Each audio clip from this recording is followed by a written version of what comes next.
항공자위대 전투기를 긴급 발진시킬 가능성을 올해 펴낸 방위백서에서 밝혔습니다. 오랫동안 독도를 자신의 땅이라고 우기면서 이젠 전투기까지 투입하겠다는 도발까지 하고 있는 것입니다.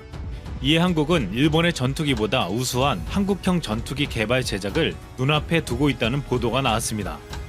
전투기 개발에만 8조 6천억 원, 120대 생산에 10조 원이 투입되는 18조 6천억 원짜리 초대형 사업인 한국형 전투기 사업이 지난 26일 최종 합격 판정을 받았습니다. 내후년 시제기가 출고되고 2026년까지 실전 배치할 계획입니다. 개발 목표는 5세대급 스텔기 전투기인 F-35보다 낮지만 실제로는 성능이 기대 이상이고 이미 반쯤 스텔스라고 볼 수 있습니다.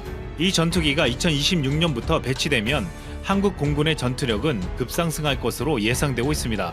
게다가 군 관계자는 앞으로 KF-X의 스텔스 기능을 개량하면 F-35보다 우수한 나이트호크 수준이 될 것이라고 전망하고 있습니다. 해외에서는 한국의 개발 속도를 보고서 머지않아 완전한 스텔스기를 만들 수 있을 것으로 예측하고 있습니다.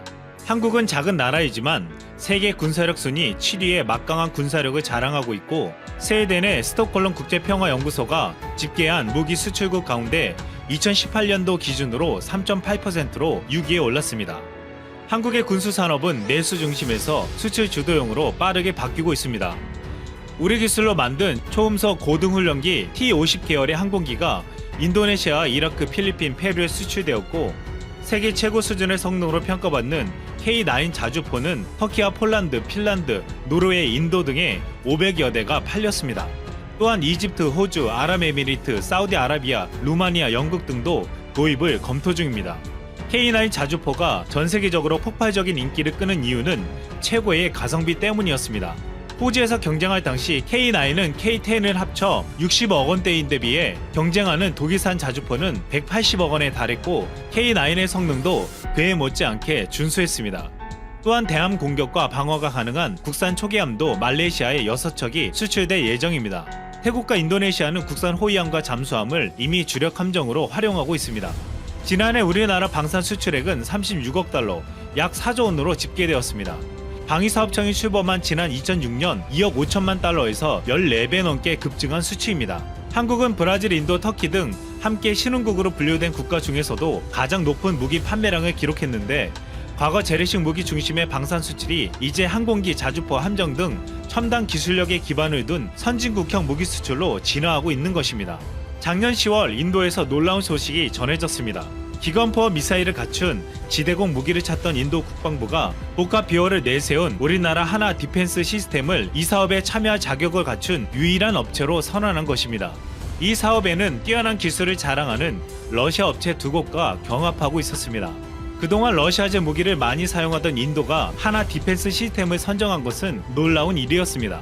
지난 4월 대우조선해양은 인도네시아 해군의 잠수함 사업을 따냈습니다. 1,400톤급 잠수함 3척을 건조하는 계약이었는데 수주 금액은 10억 2천만 달러로 약 1조 1,600억 원에 달하며 한국 방산업계 수출 역사상 단일 계약으로는 두 번째로 큰 규모였습니다. 국산 보병 전투차인 K-21과 중거리 지대공 미사일인 천궁 등도 앞으로 수출이 유망한 제품입니다. LRG 넥스원, 하나탈레스, 두산 DST 등이 개발한 천궁은 사거리 40km로 북한 전투기와 순항 미사일을 요격할 수 있고 2015년도에 개발한 천궁2는 탄도미사일 요격 능력도 갖추었습니다. 사우디아라비아와 아랍에미리트는 천궁 도입에 관심이 큰 것으로 알려져 있습니다. 한국이 이렇게 전 세계에 무기를 파는 동안 일본은 지난 2014년 무기 수출 3원칙 폐기 후 군사장비의 해외 수출 실적이 전무했습니다. 일본은 무기 수출 3원칙 폐지 후 5년간 방위장비의 국제 공동 개발이나 해외 수출이 진전되지 않아 실적이 제로였습니다. 일본은 수출을 상정하고 방위장비를 개발해오지 않아 강점으로 보이던 기술력도 환경에 맞춰 진화하지 못했기 때문이었습니다. 심지어 최근엔 일본이 한국 훈련기를 살 가능성도 제기됐습니다. 일본은 자체 개발에 운영해왔던 훈련기 T4가 노후돼 교체해야 하는데 그 수요가 200여 대에 달합니다. 산업연구원은 보고서를 통해 일본에게 한국의 T-50 초음속 훈련기의 수출 또는 공동개발 가능성이 커지고 있다고 밝혔습니다. 한국의 방산산업은 북한의 위협과 뛰어난 기술력으로 세계적인 수준으로 가고 있습니다. 만약 앞으로 독도 상공에서 일본의 도발이 시작된다면 한국형 스텔스기를 조만간 보게 될 수도 있을 것 같습니다. 세계에서 가장 공신력 있는 대학교 순위는 바로 영국의 대학 평가 기관인 쿼쿼럴리 시몬즈가 발표하는 QS 세계 대학 랭킹이죠. 대학교의 명성, 고용된 교수들의 명성, 학생들의 수준, 유학생 현황 등을 종합적으로 평가해 해마다 순위를 공개하고 있는데요. 세계 1위는 MIT, 2위는 스탠포드, 3위 하버드, 4위 옥스포드, 5위가 캘리포니아 공대, 세계 37위이자 한국 1위는 서울대, 한국 2위가 바로 세계 41위를 기록한 카이스트입니다.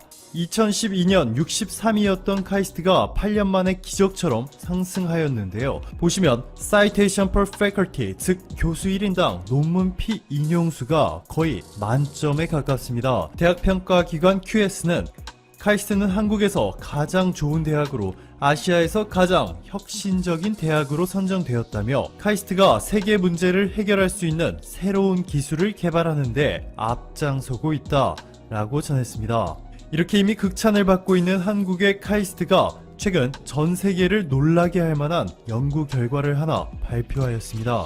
몸속에서 질서를 무시하고 빠르게 무제한으로 증식하여 우리 몸을 파괴하는 질병을 우리는 암이라고 하죠. 지금까지는 항암 치료를 할 때 암세포를 공격해 없애는 약물을 몸속에 투여하는 방식으로 암세포의 증식을 막아왔죠. 하지만 항암 치료를 받는 사람들의 모습은 어땠나요?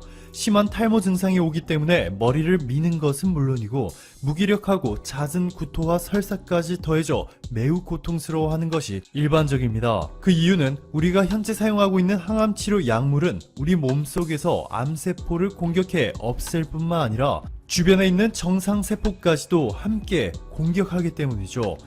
자, 그런데 이번에 한국의 카이스트 연구팀이 완전히 발상 자체를 바꿔 새로운 치료법을 세상에 공개하였습니다. 기존에 사용되는 항암 치료제처럼 몸속에 투여해 암세포를 공격해 없애는 방식이 아니라 암세포를 정상세포로 되돌리는 완전히 새로운 방식입니다. 카이스트의 바이오 및 뇌공학과 조광현 교수 연구팀이 시스템 생물학 연구를 통해 대장 암세포를 정상세포로 되돌리는 원천 기술을 개발한 것인데요. 조광현 교수는 그동안 암은 유전자 변이 축적에 의한 현상이므로 되돌릴 수 없다고 여겨졌으나 이를 되돌릴 가능성을 보여줬다 라며 이번 연구는 암을 당뇨나 고혈압과 같은 만성질환으로서 잘 관리하면서 삶의 질을 유지할 수 있도록 하는 새로운 항암 치료의 서막을 열었다 라고 발표하였습니다.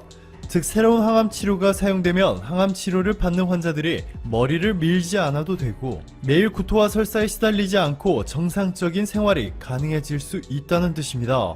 역시나 이번 카이스트의 연구 결과가 발표된 지 얼마 되지도 않았는데 미국 암연구협회 AACR이 발행하는 국제 저널이죠. Molecular Cancer Research 2020년 첫 번째 저널에서 보시는 것처럼 표지 논문으로 게재된 것은 물론이고 하이라이트 특집 기사까지 함께 출판되며 세계의 이목을 집중시켰습니다. 자, 여기서 또 놀라운 점은 한국의 연세대학교도 또 다른 방법의 암치료법을 발견한 것인데요. 기존의 항암치료가 약물로 암세포를 공격해 없애는 것이고 카이스트가 이번에 개발한 것은 암세포를 정상세포로 되돌리는 방법인데 연세대 한정민 교수 연구팀이 공개한 방법은 암세포를 굶겨서 없애는 아주 특이한 방식이죠. 암세포는 글루타민이라는 아미노산을 주요 에너지원으로 우리 몸속에서 증식하는데요. 이번에 연세대 연구팀은 암세포의 먹이라 볼 수 있는 글루타민이 어떻게 암세포에게 전달이 되고 있는지를 발견하고 이를 차단해서 암세포들을 굶겨 없애버리는 치료법을 공개하였습니다. 한정민 교수는 지금까지는 암세포 신호 전달 경로를 막으려는 연구들이 주로 이뤄졌지만 저항성이 쉽게 생길 수 있다는 한계가 있었다면서 이번 연구는 암세포의 성장과 생존에 필요한 영양분을 공략하는 대사적 측면에서 접근한 것으로 암 정복에 한 걸음 더 가까워지는 계기가 될 것이라 생각한다 라고 전했습니다.